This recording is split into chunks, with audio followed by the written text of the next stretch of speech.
프랑스 소설가 빅토르 위고가 있습니다. 빅토르 위고를 잘 모르실 수는 있지만 그가 쓴 장편 소설은 아마 다 아실 겁니다. 레 미제라블이라고 하죠. 불쌍한 사람들의 뜻의 레 미제라블. 이것도 모르시면 이렇게 말하면 알 수 있습니다. 한국에서는 이곳으로 더 유명하죠. 장발장. 레 미제라블의 주인공 이름이 장발장입니다. 프랑스의 장발장은 고아 출신입니다. 물론 소설의 이야기입니다. 프랑스의 장발장은 고아 출신입니다. 그리고 그는 과부인 누이와 그녀의 7명이나 되는 어린 조카들의 생계를 책임지고 있었습니다. 배고픈 조카들을 위해서 빵 한 조각을 훔친 죄로 투옥하게 됩니다. 감옥에 들어가게 된 거예요. 그리고 4번의 탈옥을 시도하다가 결국 19년의 감옥 생활을 보내게 됩니다. 19년이면 어마어마한 거죠. 그리고 때는 1815년. 그때는요, 프랑스가 20년에 걸친 전쟁에서 패하고 말았습니다. 패배하고 말았어요. 전쟁에서 졌다라는 거예요. 20년간의 전쟁. 여러분, 전쟁은 뭐로 하는지 아십니까? 사람이 많아야지 이기나요? 뭐가 많아야 돼요? 다들 달라서. 쉬워요. 세상의 이치는 똑같습니다. 돈이에요. 돈이 많아야 이겨요. 전쟁은 돈이 많아야 이깁니다. 왜냐하면 무기도 다 돈이거든요. 사람도 다 돈이에요. 돈이 많아야지 이길 수 있습니다. 전쟁에서 패배했다라는 것은 돈이 없다라는 거고 돈이 없어졌다라는 거예요.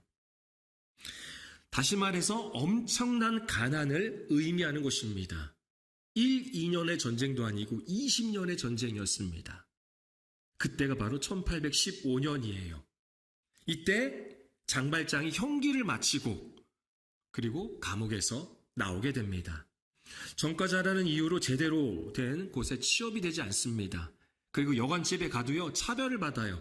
원래 밥을 다 주는데 이 전과자라고 차별하면서 밥도 안 주는 거예요.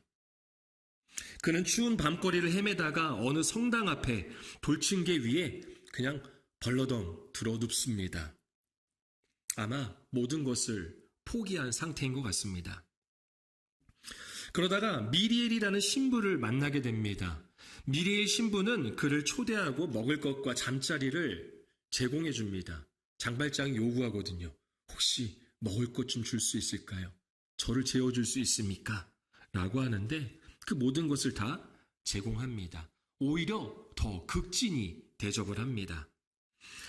그냥 밥을 줄 수 있음에도 불구하고 2개의 은촛대를 세우고 불을 밝힙니다. 그리고 은접시에다가 음식을 차려줍니다. 늘 그렇게 손님을 대접해 왔습니다. 고마워하는 장발장에게 미리엘 신부는 이렇게 말합니다. 여기는 예수 그리스도의 집이니까 내게 고마워하지 마십시오. 라고 말하고는 포도주까지 대접을 합니다. 아직 이 장면을 안 보여주셔도 됩니다. 저건 제가 한번 말씀드릴 때 보여주시면 되겠습니다. 이후에 깊은 잠에 빠진 장발장은 새벽 2시가 되었을 때 지금 시계는 울리지 않잖아요. 그런데 성당의 시계, 그 당시 성당의 시계가 2시가 되니까 2시라고 울리는 거예요. 몇 번 울렸을까요? 2번 울리겠죠. 아마 다 괴종 시계를 경험해 보셔서 아실 겁니다. 성당의 시계의 종소리에 눈을 뜨게 됩니다. 새벽 2시입니다. 그리고 문득 6개의 세트의 은접시와 국자가 떠오르는 거예요. 왜 그랬을까요? 그것을 팔면 내가 19년 동안 복역하면서 그 감옥에서 벌어들인 돈보다 훨씬 더 크다는 것을 알게 된 것입니다. 그는 망설입니다. 그리고 새벽 3시가 됐습니다. 시계는 어김없이 새벽 3시의 종소리를 냅니다. 그러자 그는 결단을 한 듯이 벌떡 일어나서 은접시들과 국그릇을 자신의 가방에 집어넣고는 담을 뛰어넘습니다. 그리고 열심히 달아납니다. 아침이 되고 헌병 3사람이 장발장의 멱살을 잡고 미리의 신부의 집으로 끌고 옵니다. 그 순간 미리의 신부가 이렇게 말하는 것입니다. 이제 보여주시면 되겠습니다. 네, 미리의 신부가 이렇게 말합니다. 아, 다시 만나서 기쁩니다. 그런데 내가 은초 때도 당신에게 주지 않았습니까? 왜 다른 식기들은 함께 가져갔으면서 왜 이 은초 때는 안 가져간 겁니까? 이 말로 인해 헌병들은 장발장이 물건을 훔친 게 아니라 선물을 받은 것으로 믿고 그를 풀어줍니다. 이 시간이 바로 긍휼이 베풀어지는 순간입니다. 참, 이 배우들이 그 얼굴의 표정에서 묘사를 잘한 것 같습니다. 뮤지컬 장발장을 묘사했는데요. 긍휼이 베풀어지는 순간입니다. 전혀 예상치 못한 거예요. 장발장은 어쩌면 이런 생각을 했을 수도 있겠죠. 나는 이제 끝났다. 내가 19년의 생활을 복역했는데 또 이제 나는 형벌을 받겠구나. 나는 저 신부의 얼굴을 볼 낯이 없다. 저 신부가 솔직하게 말하면 나는 이제 인생이 끝난 것이다 라고 생각했는데 전혀 예상치 못한 그런 신부의 말이 나온 것입니다. 긍휼이 베풀어지는 순간입니다. 저는 미래의 신부가 긍휼을 베푸는 이 순간, 이 장발장의 표정과 감정이 오늘 본문 말씀에 나오는 마태와도 같다고 생각합니다. 예수님께서 마태를 제자로서 부르시잖아요. 바로 그 모습 말입니다. 우리 본문 9절 말씀, 본문 9절 같이 한번 읽어보겠습니다. 예수께서 그곳을 떠나 지나가시다가 마테라 하는 사람이 세간에 앉아있는 것을 보시고 이르시되 나를 따르라 하시니 일어나 따르니라. 마태는 세간에서 일하는 뭘까요? 그의 직업은 세리입니다. 세리 기억나시죠? 예. 삭개오는 세리장이었어요. 예, 세리장. 그 당시에 세리장은 3명밖에 없었대요. 엄청 고위 권리죠. 아마 저는 제 생각에는 성경엔 나와 있지 않지만 마태가 삭개오를 알지 않았을까 생각이 듭니다. 자신이 일하는 그 직종에서 랭킹 3위 안에 드는 사람이에요. 그러니 알 수 있겠죠. 물론 삭개오는 마태를 모를 겁니다. 마태는 수많은 그런 세관 중에서 한 사람, 그것을 감당하는 한 사람이거든요. 어쨌든 마태는 세관에서 일하는 세리입니다. 다른 복음서에서는요, 이 마태를 레위라고 해요. 누가복음, 마가복음에서는 레위라고 기록하고 있습니다. 하지만 마태복음에서는 마태 나다 라고 해서 마태라고 스스로를 말하고 있는 거예요. 세리는 잘 아시다시피 유대인들이 싫어하는, 그냥 싫어하는 게 아니에요. 경멸하는, 아주 혐오하는 극혐의 대상이었습니다. 동족으로부터 세금을 걷어들여서 로마에 바치고 또 많은 이득을 취하는 그러한 매국노 중에 매국노였습니다. 그런데 예수님이 그를 제자로 부르십니다. 나를 따르라 라고 말씀하시자 그가 일어나 따르게 됩니다. 누가복음에서는 이 장면을 조금 더 설명을 보탰습니다. 아주 조금 더 보탰는데 이곳이 중요합니다. 누가복음 5장 28절 우리 같이 한번 읽어보겠습니다. 그가 모든 것을 버리고 일어나 따르니라. 그가, 즉 마태가 모든 것을 버리고 일어나 따르게 됐다는 것입니다. 여기서 모든 것을 버렸다라는 것은요, 모든 것을 쓰레기통에 버렸다, 분리수거를 했다, 이런 개념이 아니라 모든 것을 내버려 두었다라는 거예요. 뭐가 더 중요하다라는 거죠? 예수님을 따르는 게 더 중요하다라는 거예요. 그가 하던 일, 그가 가진 것, 그가 지금까지 추구하고 소망했던 것들을 다 내려놓고 예수님을 따릅니다.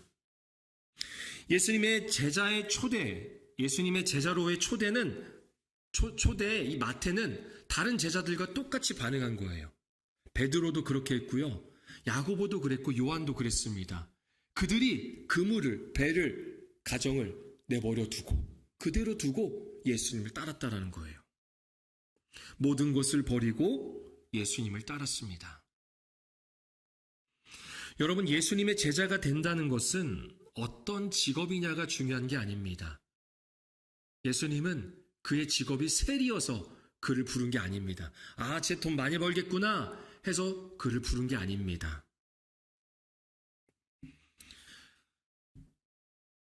중요한 것은 예수님의 부르심 앞에 어떻게 하느냐인 거예요. 마태는 그 부르심에 응답했습니다. 그 자리에서 모든 것을 내버려 두고 주님을 따랐습니다. 매국노이고 민족의 방역자라도 예수님의 제자가 될 수 있고 하나님 나라의 귀한 일꾼이 될 수 있습니다. 그런 의미에서 예수님의 부르심에 응답하는 예수님의 제자가 되시기를 소망합니다. 그렇게 예수님의 제자, 예수님의 귀한 일꾼이 되시는 것입니다. 어떤 사람은 이렇게 생각할 수 있어요. 저는 아직 아니에요. 저는 부족해요. 전 믿음이 아직 약하고 교회 나온 지 얼마 안 돼요. 전 아직도 술을 마셔요. 저 담배 펴서 안 돼요. 저는 못 배웠어요. 제 주변에 사람이 별로 없어요. 이거 중요하지 않습니다. 또는 다른 사람을 보면서 그렇게 말하기도 합니다. 에이, 저 사람은 아직 아니죠. 저 사람 돈도 없어요. 직장도 없어요. 저 사람 해봤자 별로 못해요. 건강하지도 않고요. 아직 신앙생활한 지 얼마 되지도 않아요. 저 사람 별로 인정받지 못해요. 그것 중요하지 않습니다. 예수님이 부르셨다면 우린 믿음으로 나아갈 수 있는 것입니다. 오늘 본문의 마태처럼 말입니다. 마태는 모든 것을 버리고 바로 응했습니다. 가장 중요한 가치를 예수님께 두었다라는 것입니다. 그렇게 예수님의 제자가 되는 것입니다. 우리가 흔히들 예수님의 제자라고 말하잖아요. 그 제자라는 것은 내가 생각했던 가치, 내가 가장 소중하게 여겼던 것, 내가 소원했던 것, 또는 내가 지금까지 기도했던 것을 내려놓고 그렇게 예수님을 따르는 것입니다. 그렇게 예수님의 제자가 되는 거예요. 우리 이어서 본문 10절을 읽어보겠습니다. 본문 10절입니다. 예수께서 마태의 집에 앉아 음식을 잡수실 때 많은 세리와 죄인들이 와서 예수와 그의 제자들과 함께 앉았더니. 마태는 돈이 있었을까요? 없었을까요?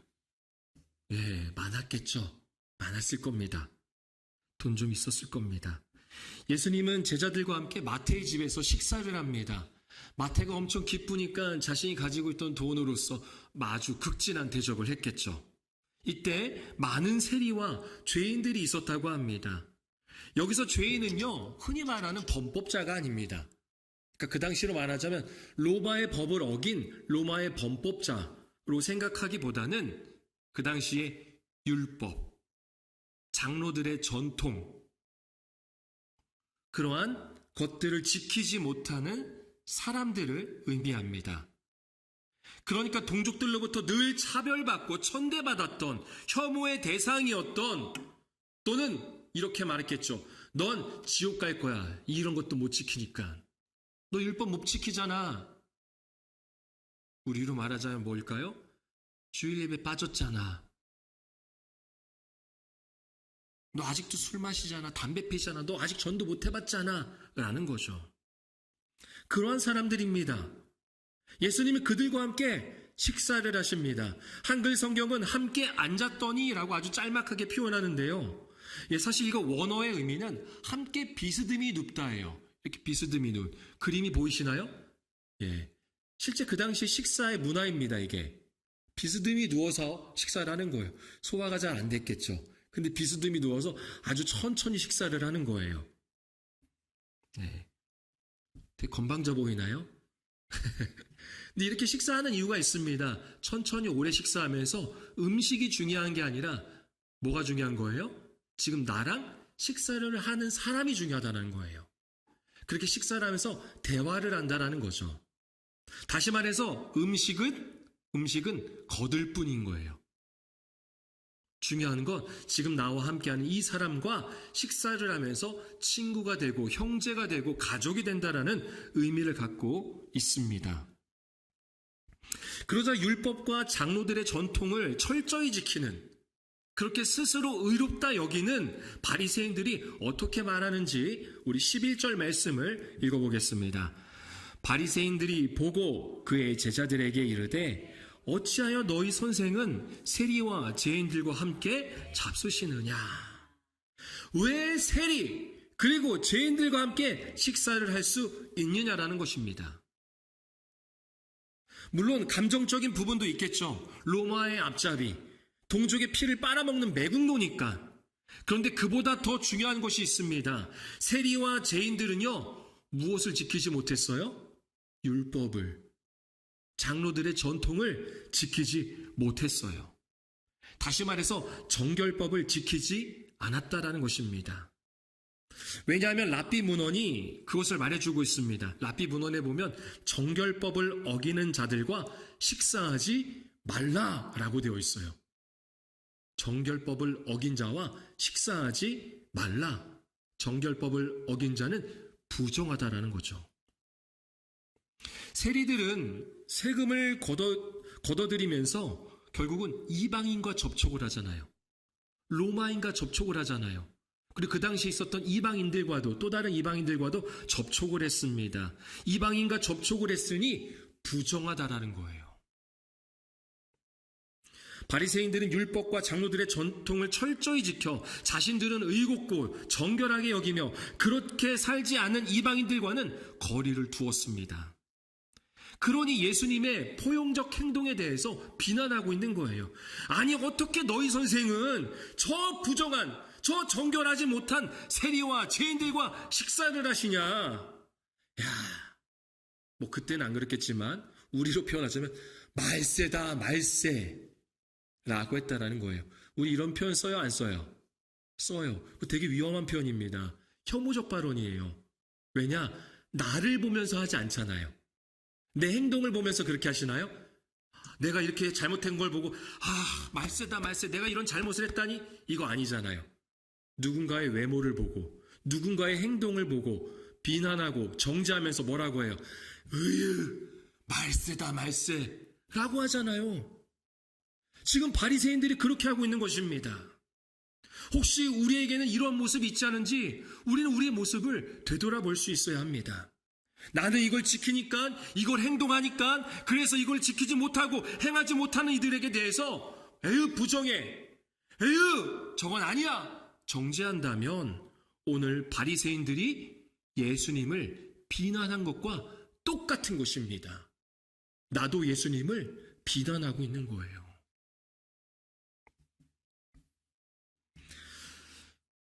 울산에서 낮은담 교회를 담임하고 계시는 김관성 목사님의 이야기입니다. 네. 김광석 목사님이 교회를 개척을 했는데요. 교회 개척이 쉬워요, 어려워요? 저는 개척 안 해봤지만 그래도 여기 계신 분들도 개척 안 하시겠지만 다 압니다. 개척교회 너무나도 힘들죠. 그런데 교회를 개척하면서 딱 한 가지를 배웠다고 합니다. 내 안에 자리 잡고 있던 상처들, 그리고 삐뚤어진 정서들이 목사라고 하는 타이틀로 누르고 있었다라는 것을 알게 되었다라는 거예요. 내가 목사니까 하면서 그것을 누르고 있었다라는 거죠. 그런데 아시다시피 개척교회가 힘들잖아요. 너무나도 힘들었습니다. 너무나도 가난했어요. 그리고 어렸을 때부터 받았던 상처와 삐뚤어진 인성들이 있었는데 그것이 이제 나중에는 목사라는 이 타이틀을 뚫고 올라오기 시작했다는 겁니다. 그러면서 가장 가까이에 있는, 가장 편한 대상인 사모님과 자녀들에게 많은 상처를 줬다는 겁니다. 교회에서는 목사니까 우아하게 연기하면서 또 목사라는 타이틀로 삶을 그렇게 컨트롤하면서 조절하면서 지냈지만 자신의 모습을 가장 자연스럽게 펼쳐 보이는 가정에서는 사모님과 자녀들에게 정말 못할 말들과 못할 행동들을 엄청나게 많이 하면서 살았다고 합니다. 그러면서 그때의 모습을 이 목사님이 이렇게 정리를 합니다. 앞에 나와 있는데요. 내 삶이 마음에 들지 않으니까 내 감정을 조절할 수가 없었어요. 그러다 보니까 가정이 어떻겠습니까? 그 삶을 견뎌야 했던 우리 아이들이나 집사람은 말로 다 할 수 없는 어려움들이나 상처들, 그리고 저라고 하는 괴물을 견뎌야 되는 날들이 펼쳐지더라고요. 직분이 중요한 게 아닙니다. 목사도 누군가에게는 어려움과 정말 말할 수 없는 상처를 주는 괴물이 될 수 있습니다. 바리새인이 되기 쉽다라는 거예요. 여러분, 바리새인들은 진정한 메시아라면 세리와 죄인들은 심판하고 그리고 의인인 자신들은 구원해야지 그렇게 믿고 있었습니다. 진짜 그렇게 될 수가 있을까요? 로마서 3장 10절과 10절에서부터 12절까지의 말씀을 우리 같이 한번 앞에 나와 있는데요. 같이 한번 읽어보겠습니다. 기록된 바 의인은 없나니 하나도 없으며 깨닫는 자도 없고 하나님을 찾는 자도 없고 다 치우쳐 함께 무익하게 되고 선을 행하는 자는 없나니 하나도 없도다. 만약 예수님이 이미 스스로 의인인 자들을 칭찬해 주시고 그들을 악에서 구원해 주기 위해 오셨다면 예수님의 사역의 수혜자, 다시 말해서 은혜를 받을 수 있는 사람은 단 한 사람도 없다라는 거예요. 왜요? 의인은 없나니. 의인은 없어요. 의인은 없어요. 그렇다는 이게 뭐예요? 모두 다 죄인이라는 것입니다. 모두 다 죄인이기 때문에 그래서 예수님이 필요한 것입니다. 예수님은 12절의 속담을 인용해서 말씀하십니다. 예수께서 들으시고 이르시되 건강한 자에게는 의사가 쓸데없고 병든 자에게라야 쓸데가 있느니라 라고 이 속담을 인용해서 말씀하시는 거예요. 의사와 병자가 만나면 의사가 병에 걸리지 않고 오히려 병자를 치료하게 되잖아요. 이처럼 예수님이 죄인과 식사하게 되면 예수님이 부정하게 그래서 죄인이 되는 것이 아니라 오히려 죄인이 정결케 되는 거예요. 죄인이 치유된다라는 것이죠. 우리 이어서 13절 말씀 13절 함께 읽겠습니다. 너희는 가서 내가 긍휼을 원하고 제사를 원하지 아니하노라 하신 뜻이 무엇인지 배우라. 나는 의인을 부르러 온 것이 아니요 죄인을 부르러 왔노라 하시니라. 아멘. 예수님은 단 한마디 말씀으로 모든 문제의 열쇠를 제시하십니다. 예수님은 건강한, 12절부터 보면 건강한, 다시 말해서 이 건강하다는 것은 진짜 건강한 게 아니라 자기가 생각할 때 자기 자신은 건강해 라고 여기는 그러한 자들이 아니라 병든 자들, 자신을 죄인으로서 인정하는 자들을 위해서 오셨다라는 겁니다. 다시 말해서 의인, 스스로 의인이라고 말하는 자들이 아니라 죄인, 나는 죄인입니다 라고 인정하는 자들을 위해서 오셨다라고 말씀하십니다. 홍인표 목사님의 강아지 똥으로 그린 하나님 나라, 강아지 똥으로 그린 하나님 나라라는 책이 있습니다. 그 책의 내용에 보면은 이런 부분이 소개돼요. 늑대가요, 성경책을 들고 교회에 들어오고 있다는 거예요. 이해가 안 되죠? 우리는 보통 우리를 뭘로 표현해요? 양으로 보잖아요, 양. 난 순해, 잘 몰라, 연약해 라고 하는데 홍인표 목사님은 강아지 똥으로 그린 하나님 나라에서 늑대가 성경책을 들고 아주 잘 차려입는 옷을 입고 멀쩡하게 입고 그렇게 교회에 들어오고 있더라고 묘사를 합니다. 그러면서 이 두 가지를 이야기하는 것입니다. 이것을 통해서 알 수 있는 두 가지는 뭐냐면 첫 번째는 하나님의 말씀은 누구에게나 열려 있다는 겁니다. 늑대로 상징되는 죄인이라고 해도 결국은 열려 있어야 된다는 거예요. 하나님의 말씀은 열려 있는 것입니다. 누구에게나 늑대로 상징되는 죄인에게 열려 있다라는 거죠. 그래서 하나님의 복음은 누구나 다 환영한다라는 것입니다. 두 번째로는 거룩한 성도의 공동체인 교회 또한 누구에게나 열린 곳이라는 거죠. 하나님의 말씀도 열려 있지만 교회도 열려 있어야 된다는 거예요. 저런 사람 교회 오면 안 되는데, 저런 사람 교회 오면 분위기 흐릴 텐데, 예배 방해되는데. 아니에요. 우리가 그렇게 늑대라고 말하는 사람들이 오히려 올 수 있는 장소가 돼야 되는 거예요. 왜냐? 우리도 뭐예요? 늑대예요. 우리도 죄인이잖아요. 그렇게 열려 있어야 되는 곳입니다. 그래서 교회를 통하여서 공동체를 경험하는 거예요.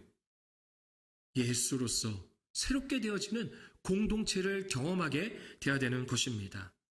하나님의 말씀은 누구에게나 열려 있습니다.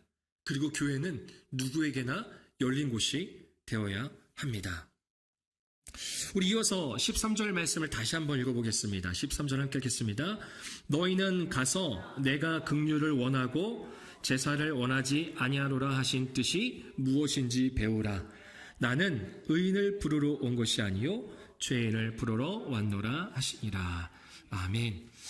제가 이 본문이, 이 내용이 다른 복음서에도 있다고 했잖아요. 마가복음에도 있고요. 누가복음에도 소개가 되고 있는데 없는 표현이 있습니다. 그게 바로 지금 노란색으로 표시한 내가 긍휼을 원하고 제사를 원하지 아니하노라라고 말씀하신 예수님의 말씀은 이 마태복음에만 있어요. 그러니까 다시 말해서 마태는 이것을 강조하고 싶었던 거예요. 특별히 하나님의 긍휼, 하나님의 긍휼을 강조하고 싶었던 것입니다. 이 긍휼은요, 영어 성경에는 compassion이라는 단어로 되어 있습니다. 아마 compassion이라는 단어를 들어보신 적이 있을 겁니다. NGO 단체 중에 compassion이라고 있잖아요. 이 compassion의 뜻이 뭐냐면요, 그 어원이 뭐냐면 함께 고통을 겪다입니다. 함께 고통을 겪다. 그러니까 긍휼이라는 것은 불쌍히 여기며 함께 그 고통을 겪는 것입니다. 함께 공감하면서 함께 그 짐을 함께 짊어지는 거예요. 이게 바로 긍휼이라는 거죠. 예수님은 호세아 6장 6절의 말씀을 인용하셔서 말씀하시는 겁니다. 나는 인애를 원하고 제사를 원하지 아니하며 번제보다 하나님 아는 것을 원하노라. 다시 말해서 하나님을 안다면 인애를 펼칠 수밖에 없는 거예요. 그리고 그 인애를 예수님은 긍휼로서 말씀하시는 겁니다. 수많은 예배가 있다 할지라도 긍휼을 베풀지 않는다면 소용이 없다는 거예요. 하나님을 알지 못한다라는 거예요. 우리가 하나님을 안다면, 그리고 하나님을 믿는다면 우리는 인애, 다시 말해서 다른 사람의 고통을 함께 공감하고 그리고 그것을 짊어질 수 있는 긍휼을 베풀 수밖에 없습니다. 그들의 고통과 아픔을, 슬픔과 눈물을 함께 공감하면서 짊어지는 것이죠. 그래서 야고보는 긍휼에 대해서 이렇게 말했습니다. 야고보서 2장 13절인데요. 우리 같이 한번 읽어보겠습니다. 긍휼을 행하지 아니하는 자에게는 긍휼 없는 심판이 있으리라. 긍휼은 심판을 이기고 자랑하느니라. 긍휼의 반대말은요, 심판입니다. 긍휼의 반대말은 심판이에요. 하나님의 긍휼은 하나님의 아들 예수가 죄인인 나를 위해 이 땅에 오신 것입니다. 그리고 나를 위해서, 죄인인 나를 위해서 십자가에서 피 흘려 죽으셨습니다. 이게 바로 하나님의 긍휼이에요. 나를 불쌍히 여겨주신 거예요. 그래서 나는 심판을 받지 않게 되었습니다. 하나님의 긍휼로서. 그렇다면 우리는 이렇게 고백할 수밖에 없습니다. 우리 잘 아는 찬송가 280장 천부여 의지없어서 2절입니다. 잘 아시죠? 전부터 계신 주께서 영 죽을 죄인을 보혈로 구해 주시니 그 사랑 한없네. 내 죄를 씻기 위하여 피 흘려 주시니 곧 회개하는 마음으로 주 앞에 옵니다. 우리는 우리 자신이 영 죽을 수밖에 없었던 죄임을 깨달아야 합니다. 그리고 우리가 예수님의 제자, 하나님을 안다면 우리는 다시 말해서 타인에 대해서 공감하고 함께 그 고통을 짊어지는 긍휼을 베풀 수밖에 없습니다. 하나님이 하셨기 때문입니다. 말씀을 정리합니다. 다시 장발장의 이야기를 해보겠습니다. 미리의 신부로부터 긍휼을 입은 장발장은 이후에 이름을 바꿉니다. 마들렌이란 이름으로 바꿔서 살게 됩니다.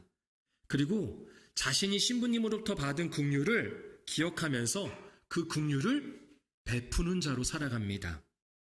불길에 쌓인 건물 속에 뛰어가 두 아이를 살리고요. 또 열심히 살며 벌어들인 수익으로 가난한 사람들을 위해서 남몰래 도우며 살아갔습니다. 그렇게 긍휼을 입은 자가 긍휼을 베풀며 살아가는 것입니다. 우리 또한 그렇게 하나님의 긍휼을 입었습니다. 이제는 우리가 그 하나님의 긍휼을 베풀기를 소망합니다.